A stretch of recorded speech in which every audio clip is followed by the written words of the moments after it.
The former child star who played Joni Cunningham on both Happy Days and Joni Loves Chachi died over the weekend. While the exact cause of death is still under investigation, she had endured a lot of struggles in recent years. Here's NBC's Joe Fryer. Jeremy Jackson's homeless ex-partner, Lonnie Willis, has resurfaced in a rare sighting. She was seen strolling about without shoes on. She donned black leggings, a baggy denim shirt, and a huge green scarf. They used to make millions. Now they can't afford a meal. What happens when the spotlight fades and the money runs out?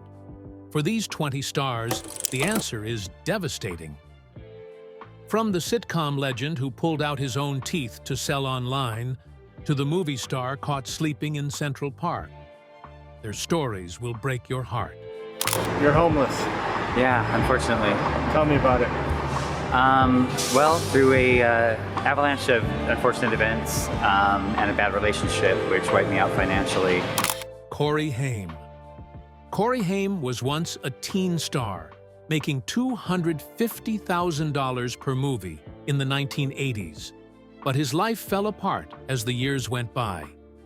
By the early 2000s, he was living in a tiny garage apartment with his mom, struggling to pay for basic needs. Cory Haim couldn't even afford dental care. In 2001, he pulled out his own teeth and cut his own hair to sell online, showing how desperate he had become. By July 2008, he was completely broke and homeless in Los Angeles. A surprising twist came when Gerard McMahon, the singer-songwriter behind Cry Little Sister from The Lost Boys, let Haim stay at his studio. They planned a reality show called Lost Boy Found, hoping it would document Haim's struggles and recovery through music. Sadly, things didn't improve.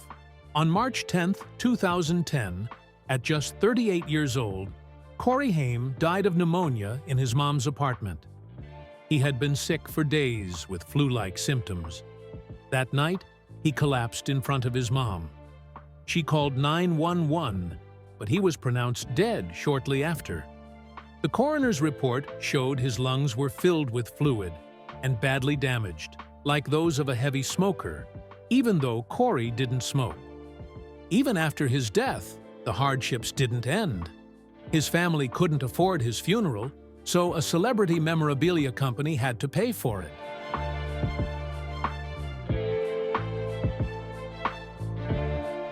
Margot Kidder. Margot Kidder's life was also full of highs and lows. She was famous for playing Lois Lane in Superman, but things changed after a terrible car accident in 1990. While filming in Vancouver, her brakes failed, and her car rolled over several times before crashing into a pole. She was left partially paralyzed for 2 years and couldn't work. On top of that, she had over $600,000 in medical bills, which forced her into bankruptcy. Her once glamorous life fell apart. She had to sell her jewelry to survive and ended up living in a small apartment, driving an old car. At the same time, she lost her father, and her daughter battled an eating disorder. All of this made her mental health, already fragile from bipolar disorder, much worse. In April 1996, Margot had a public breakdown. After losing 3 years of work on her autobiography when her computer crashed, she disappeared for 4 days. She was found in a backyard in California, confused and scared. She had cut her hair with a razor and knocked out her dental caps to disguise herself because she thought she was being hunted. During those days, she lived on the streets, sleeping in boxes and backyards. On May 13, 2018, she passed away at her home in Montana. At first, it was reported that she died peacefully in her sleep. But later, it was revealed she had taken her own life through an overdose of drugs and alcohol.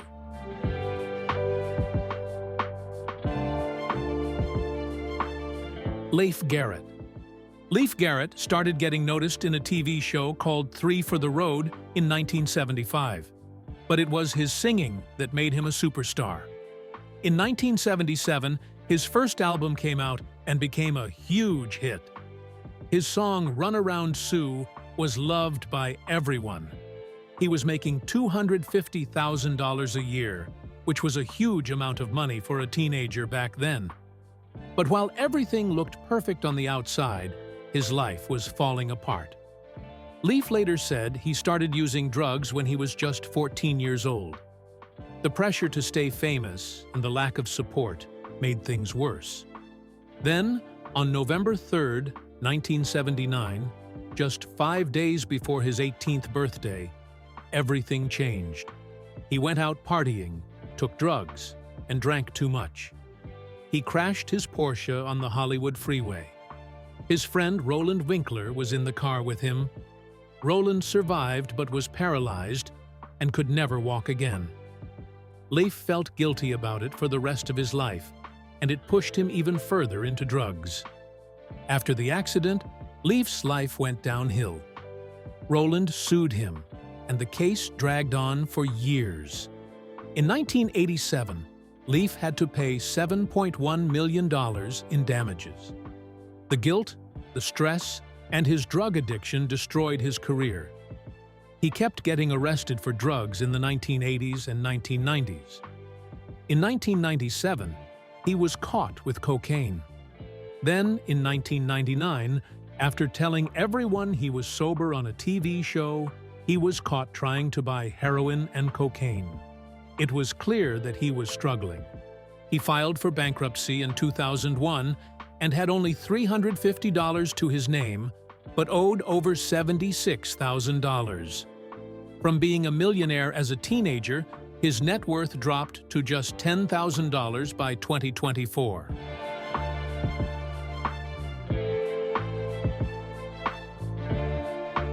Wesley Snipes.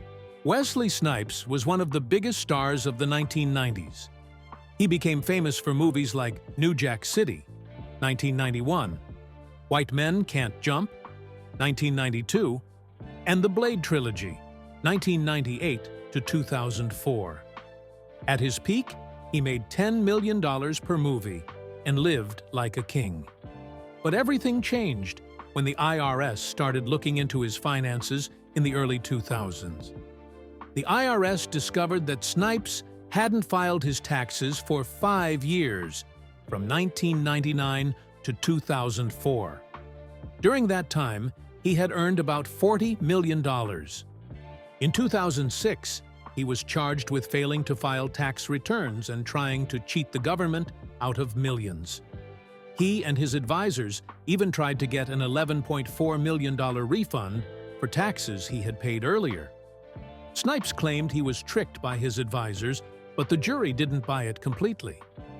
In 2008, he was found guilty of not filing his taxes and sentenced to 3 years in prison. He was also fined $5 million. After years of appeals, he went to prison in 2010 and was released in 2013. By the time he got out, he owed the IRS $23.5 million, and the debt kept growing. After prison, Snipes mostly stayed out of the spotlight. He appeared in a few films like Chi-Raq, 2015, but nothing brought him back to his old fame.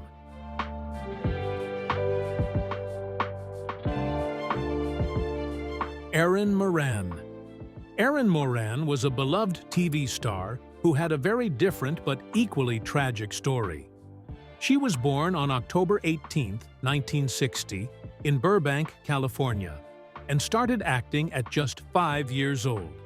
Her big break came when she played Joni Cunningham on Happy Days, 1974 to 1984, and its spin-off Joni Loves Chachi, 1982 to 1983. At the height of her fame, she earned hundreds of thousands of dollars per season. But like many child stars, she struggled once the show ended. After Happy Days, Moran found it hard to get work. She appeared in a few TV shows, like Murder, She Wrote, and The Love Boat, but nothing brought back her stardom. By the late 1980s, she had retreated to the mountains, dealing with depression and money problems. Her personal life was difficult too.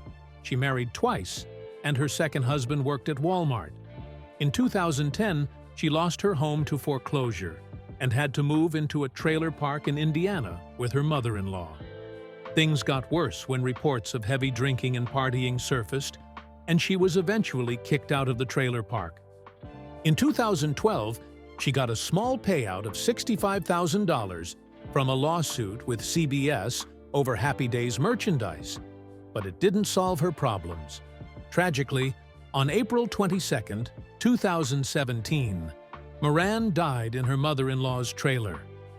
At first, people thought it was due to substance abuse, but it was later revealed she had stage 4 throat cancer. She had been diagnosed just months earlier and spent her final days unable to eat or speak properly. She passed away at the age of 56, leaving behind a story that went from childhood fame to heartbreaking struggles.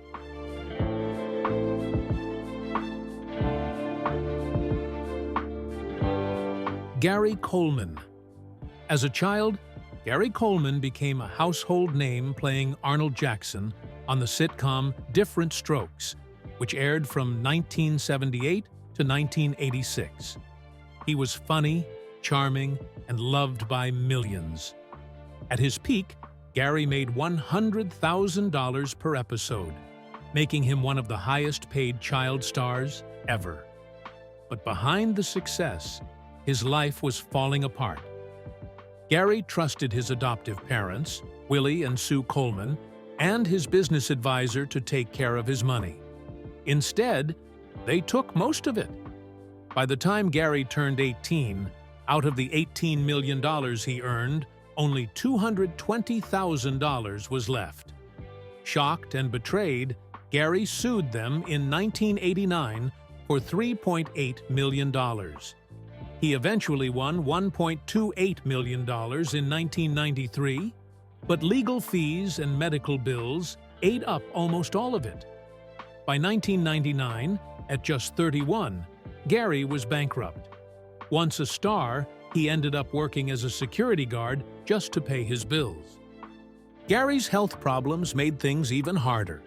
He was born with a kidney condition that stunted his growth, leaving him only 4 feet 8 inches tall. As a kid, this made him adorable on TV, but as an adult, it made it difficult to find roles. His condition was worse than people knew. A documentary later revealed that for the last 25 years of his life, Gary lived without functioning kidneys. He needed dialysis 3 times a week for 4 hours each time just to stay alive. On May 28, 2010, Gary passed away at just 42 years old after falling at his home. His story is a sad warning about the dangers of child stardom and trusting the wrong people.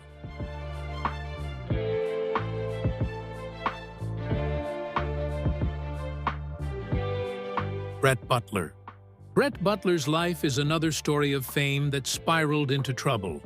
She became famous as the star of the sitcom Grace Under Fire, which aired from 1993 to 1998. At her peak, Brett earned $250,000 per episode and made about $25 million in total.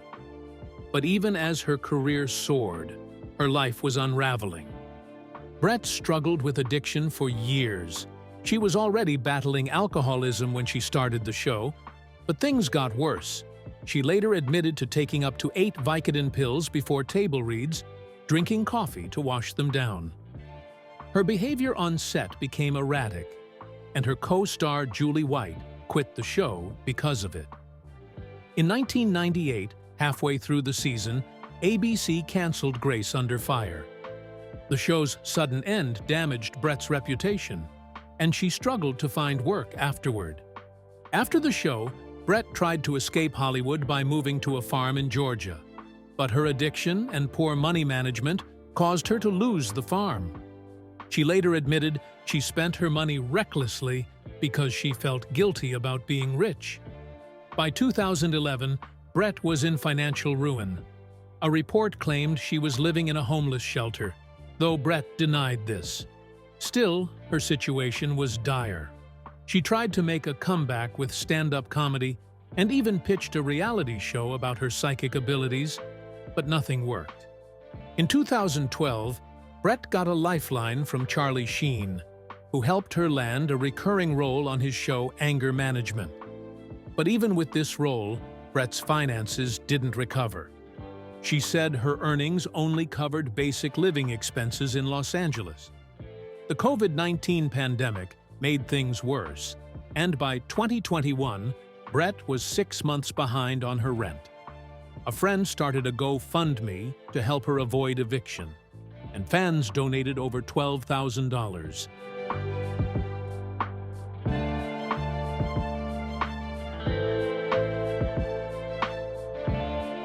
Lonnie Willison. Lonnie Willison's life is even more heartbreaking. In the 2010s, she was famous as a fitness model and actress. She was on magazine covers, known for her fit body and beautiful smile. In 2012, she married Jeremy Jackson, a star from the show Baywatch. Their beach wedding looked perfect, and it seemed like a fairy tale life. But their marriage turned into a disaster. Jeremy, who had struggled with drugs himself, allegedly introduced Lonnie to crystal meth. Their relationship was full of fights and abuse. In 2014, Lonnie said Jeremy tried to strangle her. This ended their marriage and started Lonnie's downfall. After her divorce, things got worse. She lost her job in 2016 and couldn't pay her bills. By 2018, she was homeless and living on the streets of Venice Beach, California. Her appearance changed completely. She went from being a glamorous model to someone almost unrecognizable.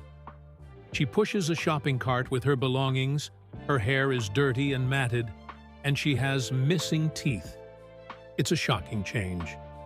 Her life now is about survival. She collects cans and bottles to recycle for money and looks for food in dumpsters. Recent photos show her eating alone on sidewalks, surrounded by her belongings. People who care about her have tried to help, but she refuses, saying she doesn't trust anyone.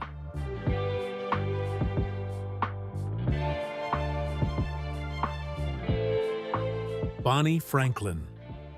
Bonnie Franklin was the star of One Day at a Time, playing Anne Romano, a single mom raising 2 daughters. She appeared on TV as a child and became a big star when One Day at a Time premiered in 1975. At the height of her success, she earned $50,000 per episode. But after the show ended in 1984, Bonnie's life took a difficult turn. Bonnie struggled to find steady work. She starred in a new show, Annie Maguire, in 1988, but it was canceled after just 10 episodes. Around the same time, she made bad investments, including a failed restaurant. By the mid-1990s, Bonnie had to sell her Hollywood Hills home and was reportedly close to being homeless. Health problems made things worse. In 2001, she was diagnosed with breast cancer, which brought expensive medical bills. Bonnie turned to theater work to stay afloat, but it wasn't enough to regain her financial stability. In 2009, her husband of 29 years, Marvin Minoff, passed away. His death left her emotionally and financially vulnerable. She passed away on March 1st, 2013, at the age of 69. Despite her struggles, Bonnie is remembered as a trailblazer who helped change how single mothers were portrayed on TV.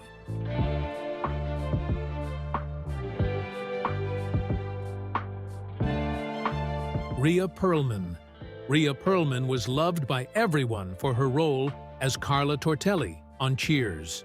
She was funny, sharp, and iconic. But something happened that no one saw coming. On March 7th, 2015, late at night, Ria was arrested for drunk driving in Los Angeles. She was 66 years old and driving a 2014 Tesla on Sunset Boulevard. Her car was swerving, and the police stopped her. They noticed her speech was slurred, her eyes were bloodshot, and she smelled like alcohol. The news shocked Hollywood. At the time, Ria was about to star in a new NBC show called Sunset Years, but after the arrest, the network canceled the project. That decision cost her millions of dollars, $2.5 million per season to be exact. Things got worse. Companies that worked with her, like a senior living chain and an arthritis medication brand, ended their deals with her. Together, those losses were worth nearly $2 million. By 2017, her financial situation was rough. She had to sell her home in Los Angeles for $9.3 million, far less than what it was worth before her arrest. Slowly, Ria started working again. In 2017, she got a job voicing an old cat in a cartoon.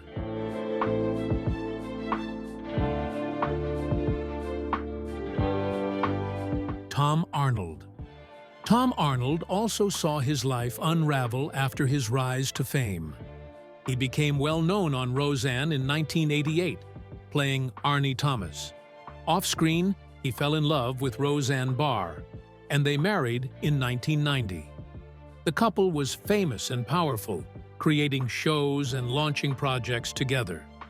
But their relationship was rocky. In 1994, Roseanne filed for divorce, and things got ugly. Tom accused her of abuse, and she said he was manipulative and unfaithful. The divorce ended with Tom reportedly walking away with $50 million. Professionally, the divorce was a disaster. He was fired from Roseanne and lost other projects too. His career began to slide, and his personal life spiraled out of control. By the early 2000s, he was stuck doing small roles and direct-to-video movies. Money became a big problem. He owed millions to the IRS and had to file for bankruptcy. In 2008, he sold his mansion for much less than he had paid for it. In a desperate attempt to make money, he joined the Australian version of I'm a Celebrity, Get Me Out of Here in 2017. He was reportedly paid a good amount, but was eliminated quickly. Today, he is living an ordinary life.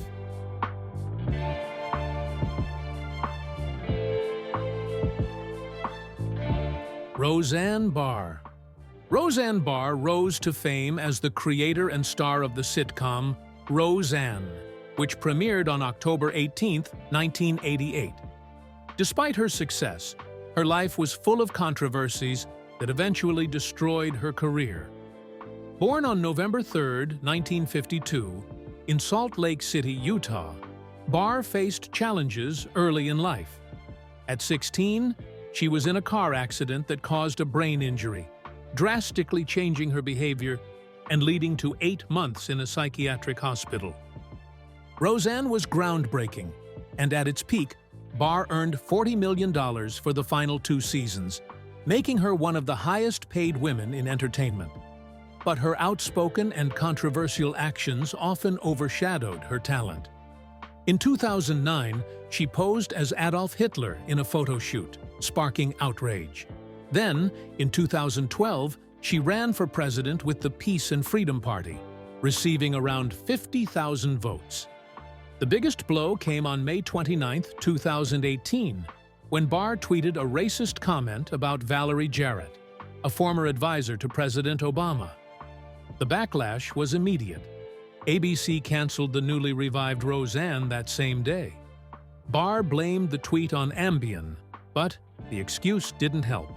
Her talent agency dropped her, and her career collapsed.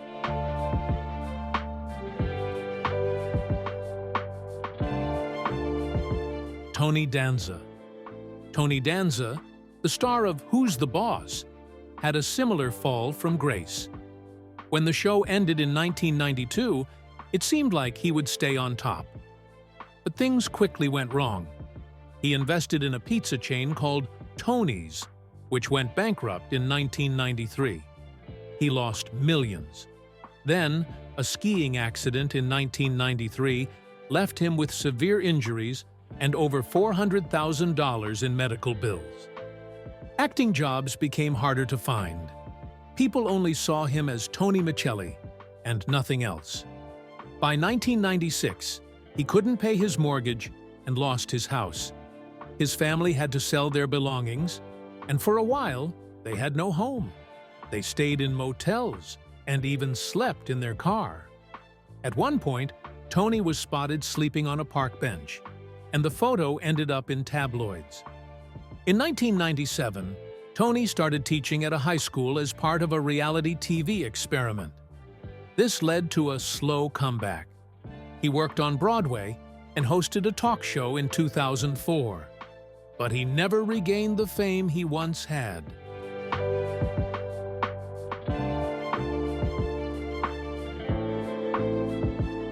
Kirsty Ali. Kirsty Ali was loved by millions for her role as Rebecca Howe in Cheers. She was funny, talented, and a big star. But everything started to fall apart when she became deeply involved with Scientology. Kirsty joined Scientology in 1979, saying it helped her quit cocaine through their Narconon program. At first, she seemed to do well, but later, her dedication to Scientology caused trouble in her life and career. In 2000, Kirsty was on Larry King Live and defended Scientology fiercely. She called its critics bigots and compared them to people who hate Jewish people. Many people didn't like what she said, and this created a lot of problems for her public image. Then, in 2004, she became the center of attention again because of her weight. Instead of hiding, she promoted a weight loss program called Organic Liaison, which was linked to Scientology. She spent $1.5 million of her own money to launch it, but people quickly criticized it, saying it wasn't based on real science. In 2012, a lawsuit accused her of false advertising. Kirsty settled it in 2013 for $130,000. In 2015, Kirsty tried again with a new show, but TV Land canceled it just before filming started. Rumors said the network didn't want to deal with the backlash tied to her Scientology views. In 2018, she joined Celebrity Big Brother UK and made strange claims, like saying Scientology cured her dyslexia and gave her psychic abilities. Most people found these claims ridiculous, and her reputation continued to fall. Her last big appearance was at a Scientology fundraiser in 2024, but only 73 people attended. It's a sad fall for someone who was once so admired.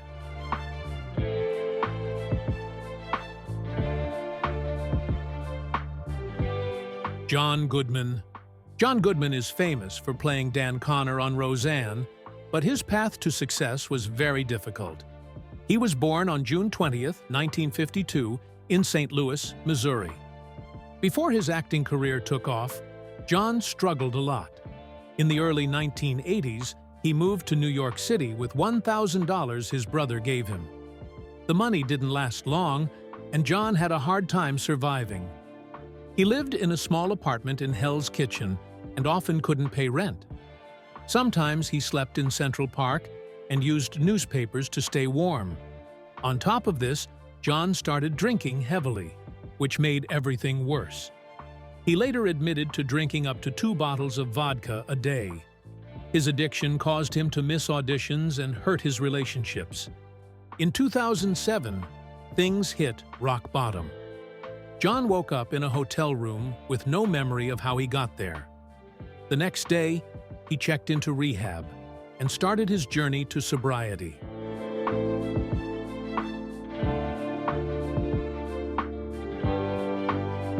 Valerie Bertinelli. Valerie Bertinelli became a household name as Barbara Cooper on the hit show One Day at a Time. But her story was full of hidden struggles. At just 15 years old, Valerie started battling bulimia because she felt pressured to look a certain way for TV. She later admitted in her autobiography that at one point she was taking up to 20 laxatives a day. Even though she seemed happy on screen, she was suffering privately. Her personal life was no better. At 20, she married rock star Eddie Van Halen in 1981.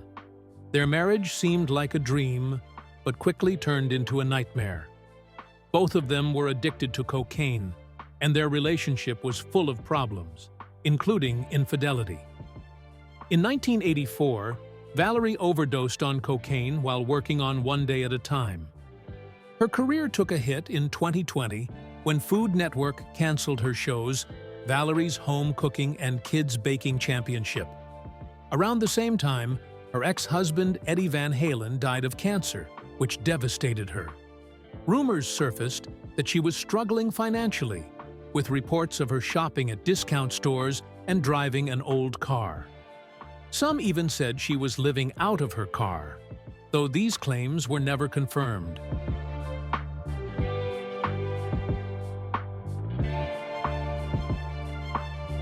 McKenzie Phillips. McKenzie Phillips was another star of One Day at a Time. She played Julie Cooper and became famous at just 15. But her life was full of darkness even before fame. Her father exposed her to drugs at a young age. By age 10, she was smoking marijuana, which started her lifelong battle with addiction. At 18, she was arrested for cocaine possession, and her addiction soon caused trouble on set.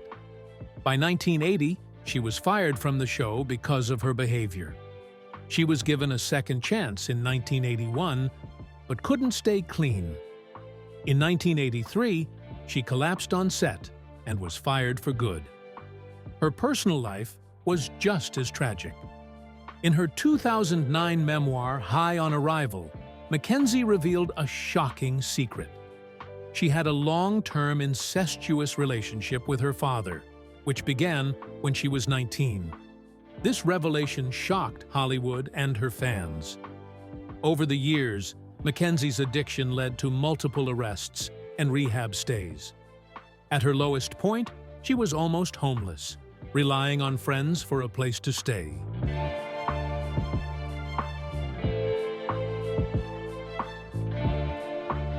Randy Quaid. Randy Quaid was nominated for an Academy Award for The Last Detail in 1973 and starred in big movies like Independence Day in 1996 and Brokeback Mountain in 2005. But his life took a shocking turn, and everything fell apart in the late 2000s. In 2009, Randy and his wife Evi got into trouble with the law. They stayed at a fancy hotel in California and were accused of using a fake credit card to pay a $10,000 bill. This was just the beginning. In 2010, they were caught living in a house they used to own in Santa Barbara. The house had already been sold, but they claimed it was still theirs. They even damaged the place, replacing a mirror with a photo of themselves. As things got worse, they started saying strange things. They believed a secret group, which they called Hollywood Star Whackers, was trying to kill them. They thought this group was behind the deaths of stars like Heath Ledger. In fear, they fled to Canada in 2010 and asked to stay there as refugees. In Canada, they lived in their car or stayed in cheap motels. Evi got Canadian citizenship because her father was Canadian. But Randy's request to stay was denied in 2013. In 2014, they filed a lawsuit against the U.S. State Department saying their passports were taken away unfairly.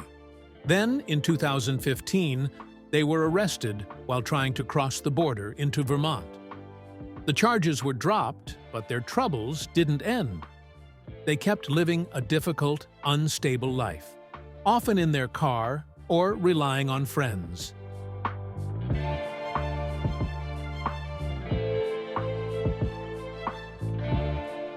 Sly Stone. Sly Stone, a music legend, has a story just as heartbreaking. He became famous as the leader of Sly and the Family Stone. Songs like Dance to the Music and Everyday People made him a star. At the height of his success, Sly lived in luxury. In 1976, he bought a huge mansion in Beverly Hills with a wine cellar, fancy fireplaces, and even a waterfall. He threw big parties where stars like Jimi Hendrix and Janis Joplin came to hang out. But Sly's life spiraled out of control. He started using drugs like cocaine and PCP heavily. By the mid-70s, his behavior became wild and unpredictable. He missed concerts and studio sessions, and his band's fame faded. In 1984, Sly made a bad decision. He sold the rights to his music to Michael Jackson for $1 million, which seemed like a lot at the time, but left him without steady income. By the 1990s, Sly had lost almost everything. He was staying in cheap motels in Los Angeles. A magazine even wrote about how he trashed a rented mansion, smearing gold paint in the bathrooms and ruining the floors. Things got even worse by 2011, when Sly was found living in a small white camper van in a rough area of Los Angeles. A kind couple nearby helped him, giving him food and letting him shower at their house.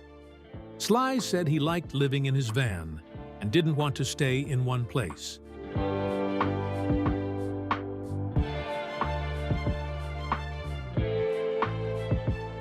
Sarah Gilbert.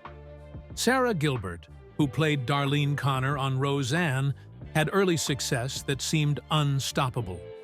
Born on January 29, 1975, Gilbert became a fan favorite on the show, which aired from 1988 to 1997. In 2018, she worked to revive Roseanne, acting and serving as an executive producer. The revival premiered on March 27, 2018, to huge ratings. But just 2 months later, controversy struck when Roseanne Bar's racist tweet caused ABC to cancel the show on May 29, 2018. The fallout hit Gilbert hard. Bar publicly blamed her for the cancellation, saying Gilbert's condemnation of the tweet had destroyed the show. Gilbert lost millions in potential earnings and found it hard to secure work afterward. By 2020, rumors of financial trouble circulated, and she reportedly sold her Los Angeles home at a loss. In 2021, heartbreaking reports suggested Gilbert had been spotted sleeping in her car. While unconfirmed, the rumors shocked fans. Gilbert's story shows how fame and fortune can fade unexpectedly in Hollywood.